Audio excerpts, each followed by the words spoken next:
Salut les coachs et bienvenue dans ce nouvel épisode d'Entre Coachs. Dans cette série de vidéos, nous allons aborder des sujets essentiels pour tous les professionnels de l'accompagnement, comme les coachs, les thérapeutes, les praticiens du mieux-être, les consultants ou les formateurs, tout ça dans le but de nous entraider. J'initie le mouvement en partageant mes meilleurs conseils pour celles et ceux qui lancent leur activité ou qui cherchent à passer au palier supérieur. Et j'invite tous les coachs qui en ont l'élan à partager en commentaire les leurs aussi. Parfois, une astuce, un conseil ou un témoignage peut impacter et changer la vie de quelqu'un. Ces vidéos peuvent t'intéresser aussi si tu es passionné par la croissance personnelle et professionnelle. Tu y trouveras des astuces et des conseils que tu pourras adapter à ta situation.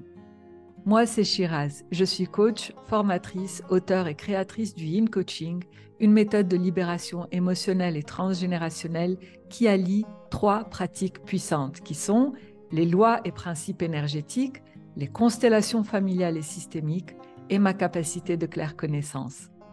Allez, sans plus tarder, plongeons-nous dans le sujet du jour.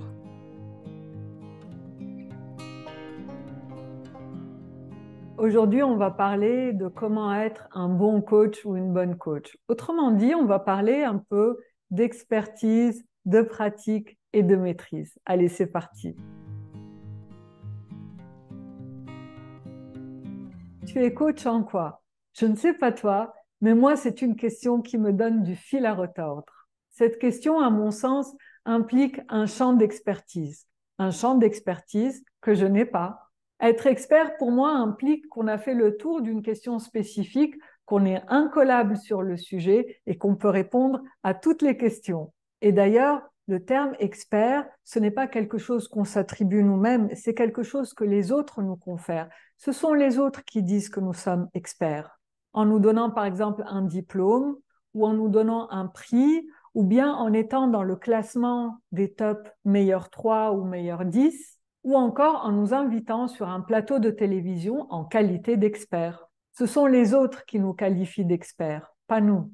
Alors je suis fière de dire que je ne suis pas experte, je suis fière de dire que je suis une éternelle apprenante. Et même si je suis en apprentissage continu, ça ne m'empêche pas de pouvoir aider les personnes. Si j'en sais un peu plus, je vais pouvoir aider avec ce que je sais plus. Et puis moi, je continue mon processus d'apprentissage tout en continuant à aider et à enseigner même cette discipline. Et c'est pour ça que cette question me fait suer. Tu es coach en quoi? Ça implique une expertise que moi, je n'ai pas. Je n'ai pas parce que je ne peux pas me concentrer sur quelque chose qui est à l'extérieur de moi. Et c'est peut-être mon non-besoin d'être une experte qui m'a permis de me lancer.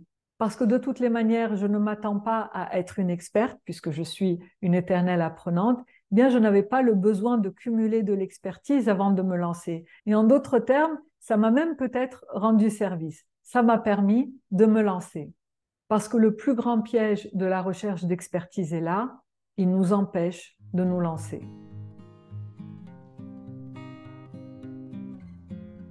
Le plus grand piège de l'expertise, c'est de penser qu'on peut cumuler et gagner en expertise en cumulant les diplômes et les certifications. Or, l'expertise ne se gagne qu'avec la pratique de ce qu'on a appris. Apprendre seulement ne suffit pas. Le plus grand des champions a répété encore et encore le même mouvement des millions de fois. Le plus grand des experts a observé un phénomène encore et encore et encore. Le plus grand chef a testé des centaines de recettes avant de trouver la recette optimale. Le plus grand des inventeurs a échoué encore et encore et encore avant de trouver la solution. La clé, c'est la pratique. Les formations et les études ne nous permettent pas de devenir des experts. En revanche, elles nous permettent de nous préparer pour être dans les meilleures conditions possibles pour exercer la pratique. Mais si tu veux développer une expertise, tu dois pratiquer. Être l'expert, ça ne dépend pas de nous, ça dépend des autres. C'est eux qui nous voient comme étant l'expert. Et c'est pour ça qu'au lieu de te concentrer sur l'expertise qui n'est pas en ton pouvoir, je te suggère de te concentrer sur ce qui est entre tes mains, en ton pouvoir, c'est-à-dire la pratique et la maîtrise. Quelqu'un qui maîtrise son cheval ou qui maîtrise son véhicule ou son bateau, ce n'est pas quelqu'un qui sait comment éviter qu'il y ait de mauvaises surprises. C'est quelqu'un qui saura manœuvrer pour avancer en toute confiance. Et c'est ça la maîtrise, c'est de pratiquer tellement qu'on gagne en confiance et qu'on sait que quoi qu'il arrive, on saura comment ajuster pour maintenir l'équilibre. Toutefois, il y a une difficulté, il y a un défi pour les coachs. Et je reviens toujours au métier de coach qui a vraiment des particularités. Et l'une des particularités du métier de coach, c'est que pour pratiquer, on a besoin de clients. Et de vrais clients, donc des clients payants. Et on ne peut pas faire comme au cinéma, on ne peut pas refaire une prise. Ce qui est dit, on ne pourra pas annuler, effacer. En revanche, on pourra bien sûr ajuster pour rediriger la discussion. La spécificité de notre métier de coach, c'est qu'on ne peut pas s'entraîner dans le secret d'une salle de sport pour refaire le même mouvement encore et encore et encore. Et de la même manière, on ne peut pas s'entraîner, par exemple, à coudre une robe ou bien à fabriquer une chaise. On ne peut pas faire ça sans que les gens nous voient. Quand on est coach, on s'entraîne en pratiquant sur les clients. Alors bien sûr, on peut s'entraîner entre collègues lorsqu'on étudie une discipline. On peut aussi s'entraîner avec nos amis, mais ce n'est pas la même chose. On a besoin d'une personne qui a zéro a priori, qui n'est pas dans le lien affectif avec nous ou qui n'est pas dans le désir de nous aider à apprendre et à nous encourager. C'est un client qui paye et qui veut avoir un accompagnement à la hauteur de son paiement. Alors on doit s'entraîner avec des clients qui nous payent et ça fait peur. On peut ne pas se sentir prêt ou prête à y aller. Et c'est vrai, on a raison, parce qu'on n'est pas prêt. On n'est jamais prêt d'ailleurs.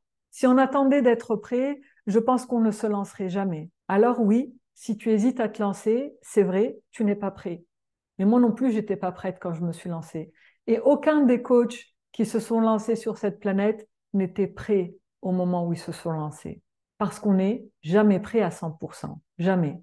Si tu attends d'être prête ou prêt pour te lancer, il y a des risques pour que tu ne te lances jamais. On n'est jamais prêt à 100%. Par contre, on peut être préparé à 100%. Et là, ça fait toute une différence. En se préparant à 100% sur le plan mental, sur le plan aussi des connaissances, on se forme, on se prépare pour gagner suffisamment en confiance pour pouvoir y aller. On se prépare à 100%, mais on n'attend pas d'être prêt à 100% pour se lancer. Je suis une grande adepte des formations en continu. J'aime cette idée de se former en permanence. En revanche, je ne suis pas très fan de cumuler les certifications et les diplômes avant de se lancer. Forme-toi suffisamment pour gagner en confiance et pour te préparer. Puis il y a aussi une préparation mentale ici. Et puis, lance-toi. Et à mesure que tu vas pratiquer, tu vas dire, tiens, ce serait bien que je sois outillé pour ça et pour ça. Donc, je vais aller me former sur tel sujet. Et c'est comme ça que j'ai fait au début. J'étais coach en conscience des émotions. Et puis, un jour, je me suis dit, je vais rajouter les constellations familiales et systémiques et je suis allée me former dans ça. C'est comme ça que je t'invite à faire. Tu y vas avec ce que tu sais, avec le niveau de confiance qui va te permettre de te lancer parce que tu te sens préparé à 100%, sans être prête à 100%, juste préparé à 100%. Et au fur et à mesure de ton accompagnement, de ton activité de coaching, eh bien, tu vas continuer à te former régulièrement parce que tu en ressens le besoin dans ton accompagnement et pas parce que tu as besoin de cumuler une somme d'expertise pour justifier que tu peux te lancer, que tu peux être un bon coach ou une bonne coach. Donc, non à la surformation avant de démarrer et oui à la formation continue après t'être lancé. Mais alors, tu me diras peut-être, si j'ai besoin de clients payants pour pouvoir pratiquer et me sentir en confiance, comment je fais? Très bonne question. Et voici mon meilleur conseil pour toi de coach à coach. Mon conseil serait de donner, de commencer par donner, d'initier le mouvement d'échange entre tes clients et toi. Commence par donner, comme par exemple une première séance gratuite ou un atelier ou une conférence gratuite, ou bien peut-être une première séance à un tarif découverte, ou bien peut-être Commencer à donner du contenu en faisant des vidéos sur YouTube ou sur Instagram ou des lives peut-être sur Facebook. Commence à donner en écrivant des articles, en les publiant sur LinkedIn, sur un blog. Commence à donner quelque chose de valeur pour que les personnes puissent recevoir et ça va initier un mouvement selon le principe de réciprocité énergétique. Mon conseil est vraiment de toujours donner en premier, mais, parce qu'il y a un mais uniquement ce que tu es prête ou prêt à ne jamais récupérer. Ne donne que ce que tu es prête ou prêt à perdre. Si tu donnes 1 heure de ton temps, sache qu'il y a le risque que cette heure n'aura servi à rien parce que la personne ne va pas vouloir continuer. Et c'est OK, mais juste, c'est à toi de décider ce que tu es prête ou prêt à donner de bon cœur sans avoir de remords par rapport aux conséquences éventuelles. Tu donnes de bon cœur ce que tu es prêt ou prêt à perdre. Mais en fait, ce que je t'invite à comprendre, c'est que réellement, ce n'est pas que tu es en train de perdre. Tu es en train de gagner, tu es en train de gagner de la pratique.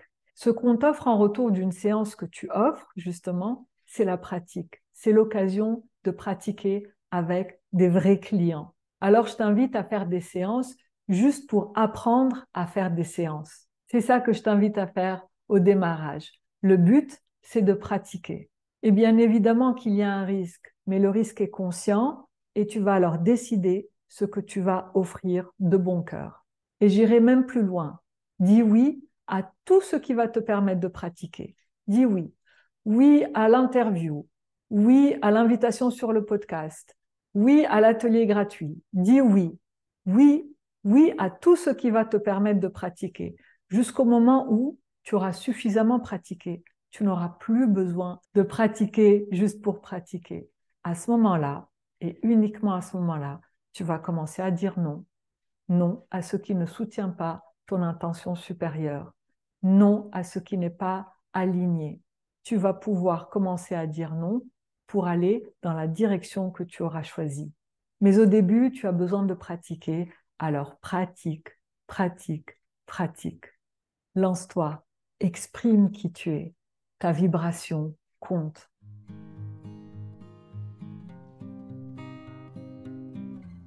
Si tu as envie d'aller plus loin, si tu as un coach en démarrage et que tu aspires à lancer ou à développer ton activité de coaching, je t'invite à cliquer sur le premier lien dans la description de la vidéo qui te mènera vers une masterclass gratuite qui s'appelle #je me lance pour t'aider à voir clair dans les peurs qui t'empêchent de te lancer, t'en libérer et découvrir une méthode que tu pourras utiliser, la méthode d'attraction magnétique, qui te permettra de voir par où tu peux commencer pour attirer tes clients idéaux, c'est-à-dire ceux qui vont adorer ton accompagnement et que toi, tu vas adorer aider.